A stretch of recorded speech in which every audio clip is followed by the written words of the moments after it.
sat down for a morning meeting this week with San Diego Fire Captain Aaron Bothwell.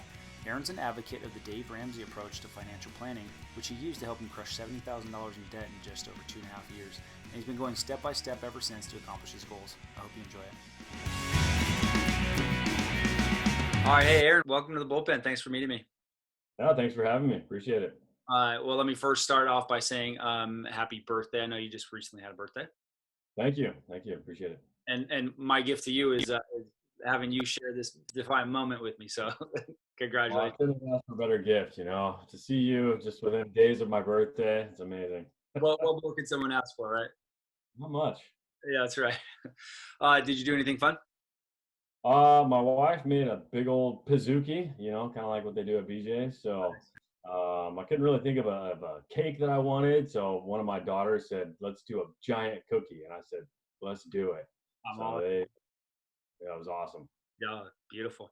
How was it challenging trying to celebrate with the pandemic going on, or things opened up out by where you are, or what? It's kind of funny because, things opened up and then they kind of shut back down. The public health order always has been, don't get together with anyone outside of your family, even though I think most of us have had maybe a little gathering of some family here and there. And so we talked about it with some family members in town, and we said, well, we'll celebrate it on the 4th, so we don't have to go back and forth.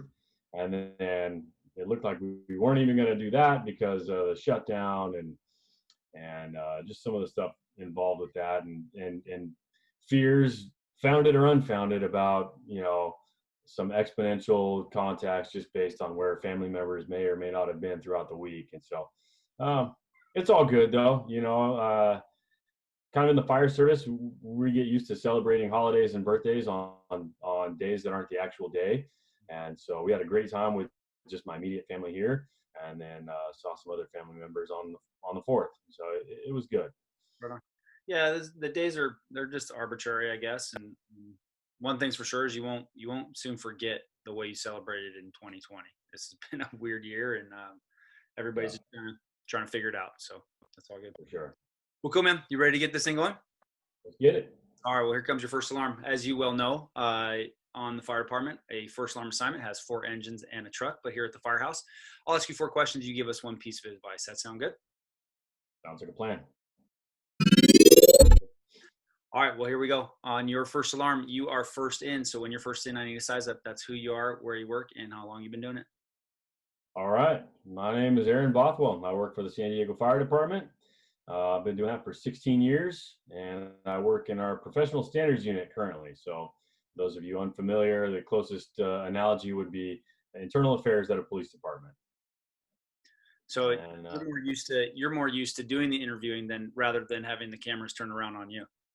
It's kind of funny. That's what everyone thinks. I guess the closest analogy is internal affairs, but I really do very few interviews. Like, we don't do the investigations. It's the chiefs that do the investigation, turn the paperwork over to us, and we help them write, edit, make sure everything's in line with department standards and city standards when it comes to how those documents are formatted. So well, I'm happy to report that I've never been interviewed by you or any of the chiefs in that manner. So it makes me feel pretty good.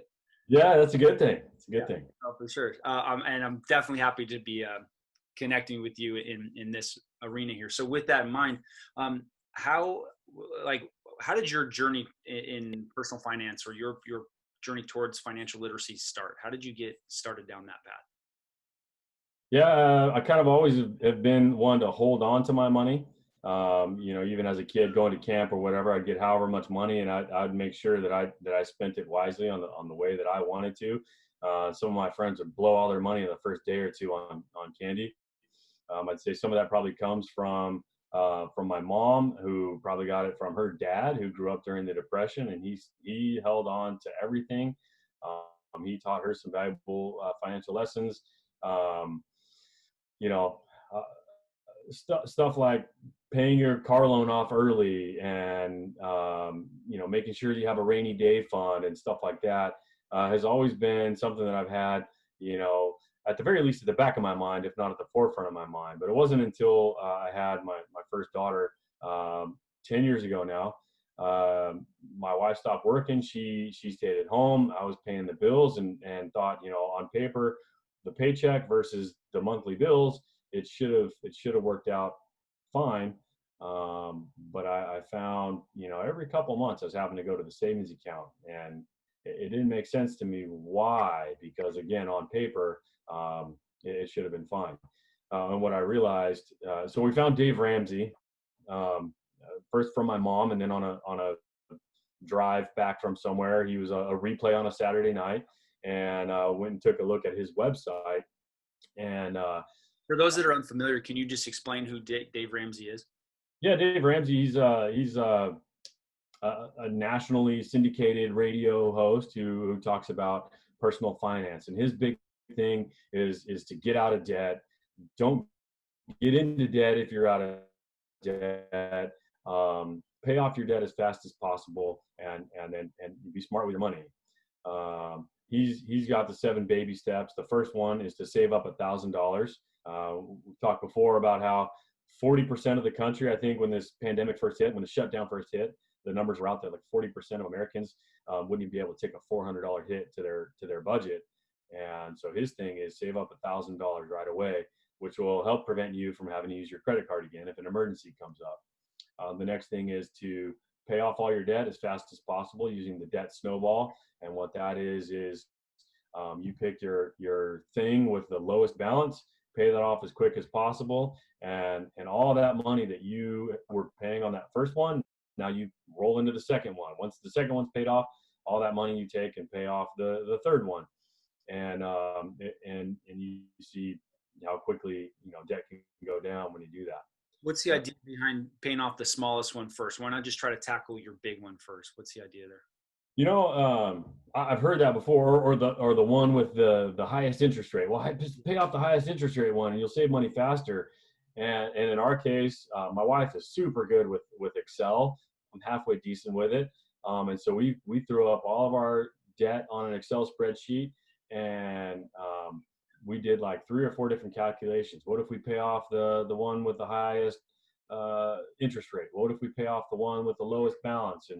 And it turned out that paying off the lowest balance for us made sense. Now, we didn't have any 20% interest rate credit cards or anything like that, but it made sense. But Dave Ramsey's theory is by paying off the lowest balance first, you get quick wins. So that $500 or $1,000 credit card, you pay that off real quick, and you're like, man, I'm getting somewhere. And now you have that extra money real quick. Say you were maybe only making $50 or $100 payments on it. You work a little overtime or go get a side gig or whatever, and pay it off in a couple months with that extra money. Now you have that $100 that you were paying plus that extra money that you were getting, and roll into the next one. And you get quick wins. So you don't have that psychological defeat of like, I'm not getting anywhere. I'm never going to get through this. Plus, you kill off some debt so that if you do end up coming up on an emergency again, you've got a little more wiggle room in your budget. No, that makes sense, and it's like sort of building that savings muscle a little bit. You're talking about being on the path for 10 years since your daughter was born. Was that something? Did it take you some time to get used to get used to paying off all these debts, or trying to get this debt snowball going? Was it something that was immediate, or it took time for you to figure it out? It took a little while to pay it off, but like I said, I was listening to that radio show on the way back home from somewhere, and went to his website. My wife and I were poking around on his website. She went to the library and borrowed 2 books, Total Money Makeover and Financial Peace. She read one while I read the other, and then we switched. So we're very fortunate. We got on the same page at the same time. There wasn't one of us trying to drag the other one along. In the back of both of those books is a budget calculator spreadsheet type of deal where you name every little dollar that you spent. So we went back for 2 months and found everything that we spent money on in the previous 2 months. And then we pulled in stuff like what I talked about before, those things that come up only once or twice a year that could kill you. like, homeowners insurance, life insurance, car insurance. They come up only once or twice a year, but it's $600 or $1,000 a pop. So we put all that stuff in, amortized it over the course of the year, and came up with how much we would need to spend on everything. What do you mean by amortized? Can you just explain what that term means? Yeah, so basically it's that yearly expense divided by 12. So if your car insurance is $1,200 a month, instead of just going, oh, well, hopefully there's money in the savings account next June when it comes up, you just go, well, why don't I save $100 a month, put it in a savings account, whether you have it all in one savings account and you just know on a spreadsheet how much of that is allocated towards your car insurance or whatever the expense might be, or like our credit union, you have the opportunity to put a bunch of different sub savings accounts. Either which way, you just know that money's in there, so that next time your car insurance comes up, you transfer the money into your checking account and you pay the bill, instead of going, where's that coming from? It's in your savings account, but you know that's where it's coming from. You're naming it before you spend it. Yeah, no, I like that. That's a really effective technique for knocking this debt down. That's awesome. How do you think sort of the current affairs, the status of the market today are affecting things, of people's ability to save or people's ability to get on the path? How's the current environment affecting things?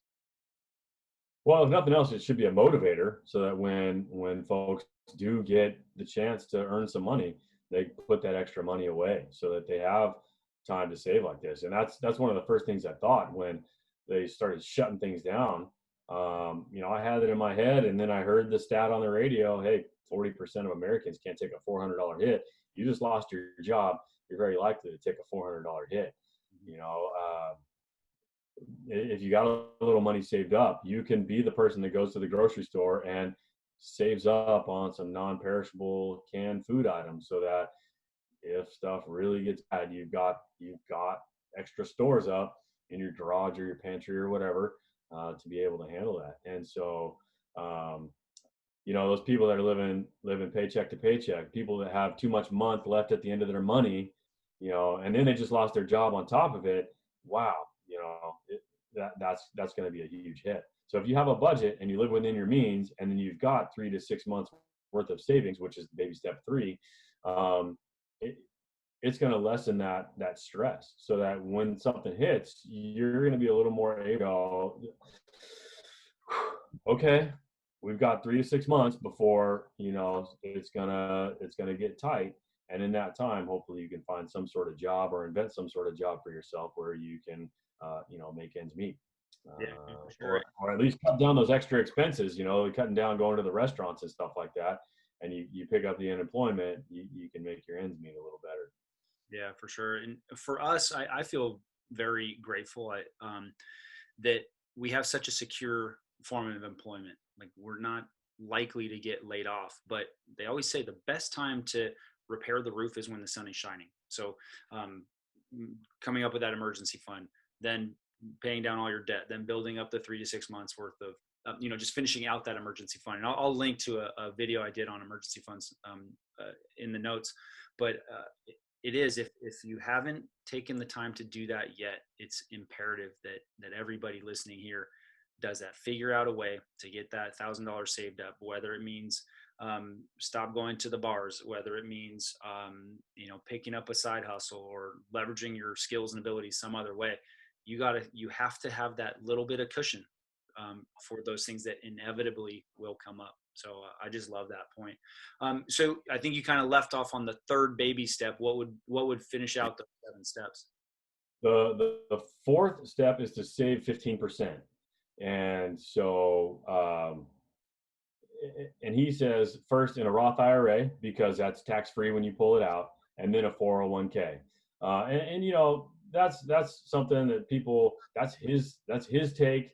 That's something that people, when I've talked to people about, they have a little bit of issue with it. Well, what about my deferred comp? What about this? What about that? Well, what about I have a pension? What if I have a pension?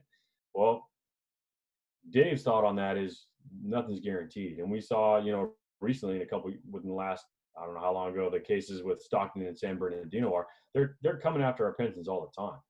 And so even though we say, well, it's guaranteed, it's state law, stuff can change, and that kind of stuff just isn't guaranteed. You might say I have a pension and you're counting on having a 20 or 30-year career, but what if you get hurt?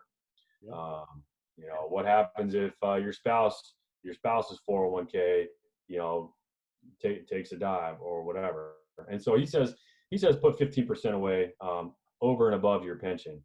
I've kind of done a like in between. I'm not quite giving 15% over and above my pension, but I try to push it every now and again. Every time as infrequently as we get a raise, or every time I give myself a raise by getting promoted or whatever, try to put a little bit of extra in there.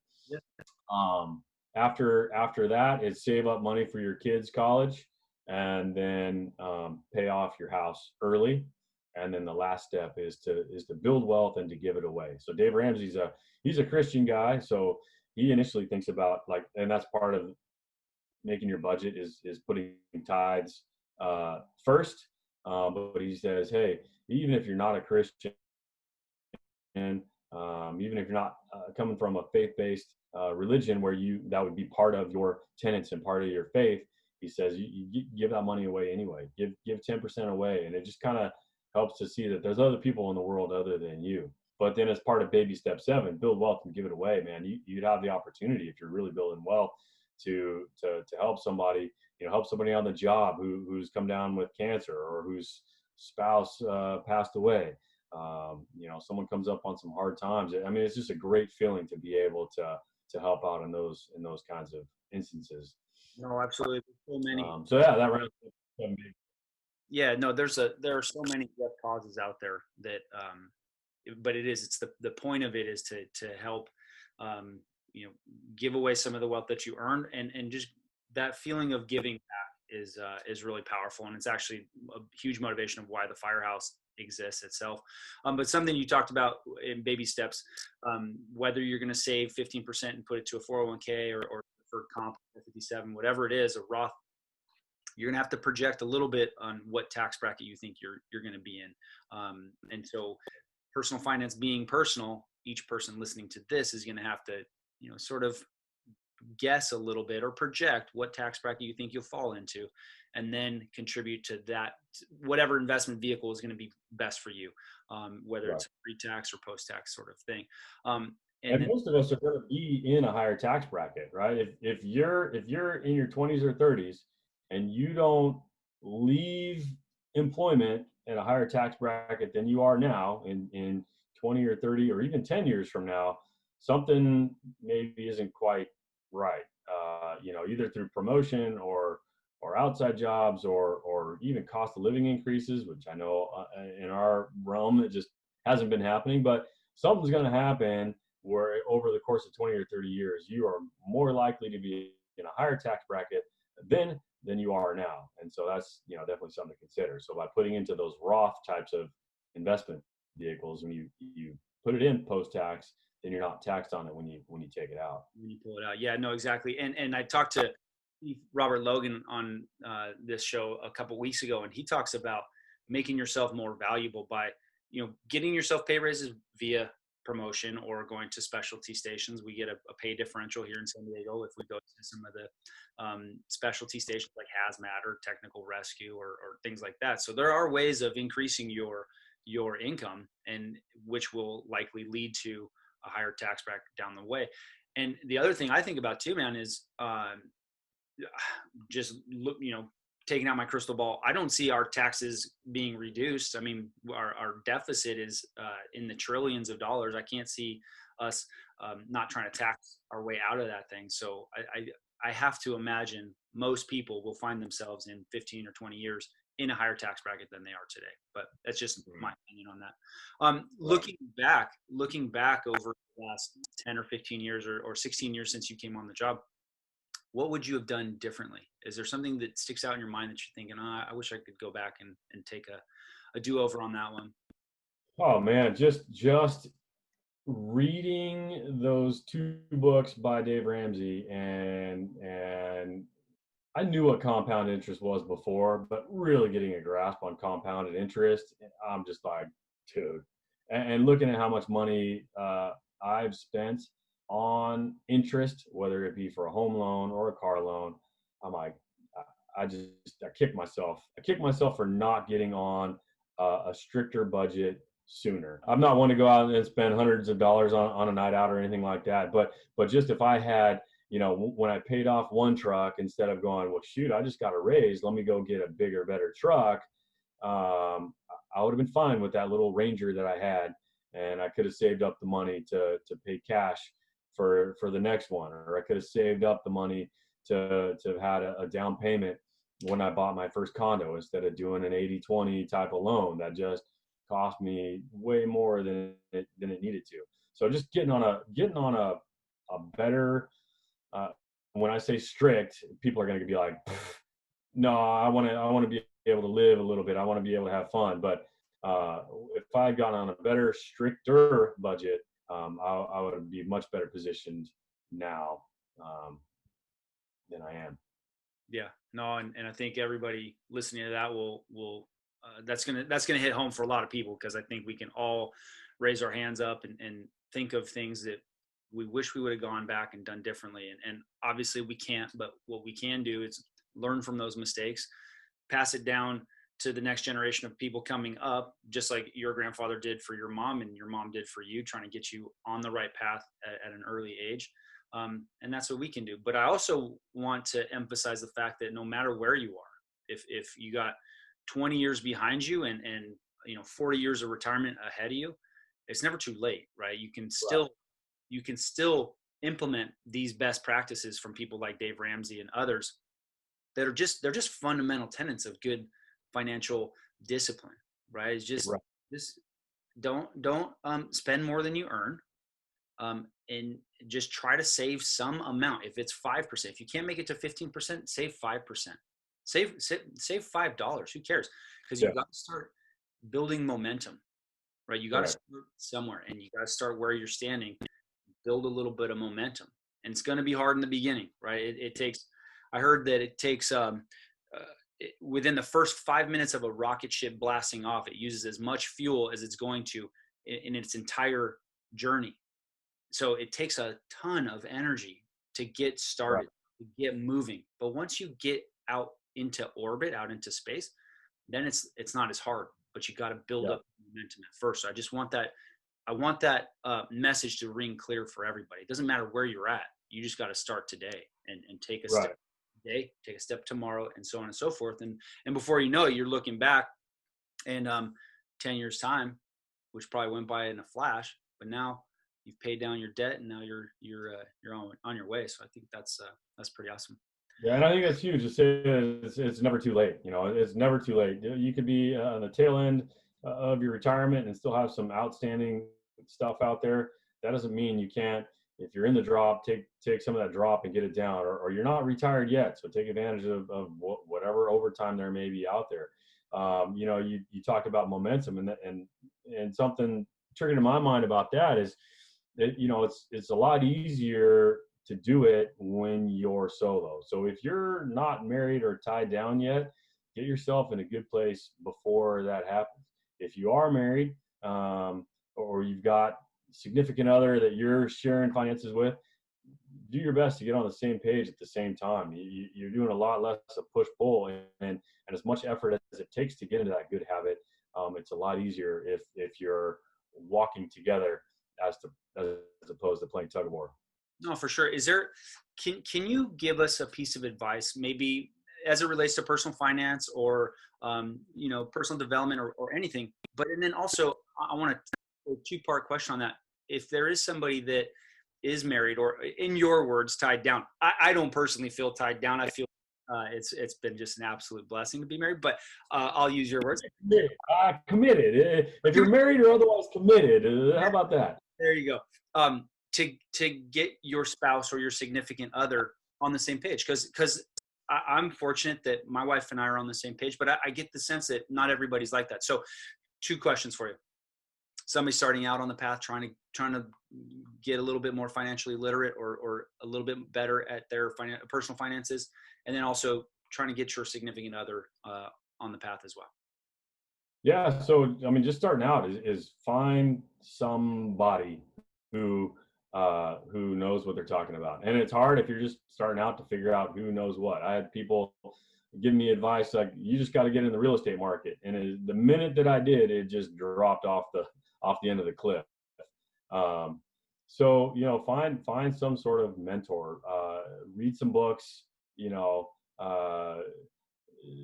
I tell people you don't have to be baptized in the name of Dave Ramsey or anything like that, but gosh, he's got some great input. So find a mentor, either in person, somebody that this forum that you've got going, or some other virtual forum, be it Dave Ramsey, Susie Orman. I mean, there's a number of people out there that are giving good input. As far as if your spouse is not on board, man, I don't I don't know what to say about that. I was fortunate enough to have, my wife is the one who went and got the books, and we read them at the same time. So we were on the same page at the same time, and I didn't have to do anything to bring her alongside. If anything, we stepped off on the same foot at the same time. But to the extent possible, have those conversations. I mean, the Dave Ramsey's book, again, I make nothing from it. When I get to talking about him, I start sounding like a multi-level marketer type of person. I don't get any money from it. But his books are so easy to read, and they spell it out for you. They spell out how much you lose that opportunity cost by spending $5 a day or even $5 a week at Starbucks. How much you lose out by paying interest, be it on credit cards or auto loans or whatever. And so, to give that book to your spouse or whoever you're sharing your finances with, man, that may be the difference right there. Otherwise, it's hard. My wife and I were fortunate enough, like I said, to come along at the same time, and so we don't fight about money. So if you're out there and you don't have $10 to buy one of his books when they're on sale, and you can't figure out how to go borrow a book from the library, hit me up and I'll buy the book for you. That's how much of a blessing it's been for my wife and I, as far as not fighting about money, because we got on the same page. So whatever you can do to not, or to come alongside each other at the same time, do that. Yeah. No, that's amazing, man. And part of what you're talking about is just getting on the same page and having those conversations and explaining the why behind it all. The Yeah.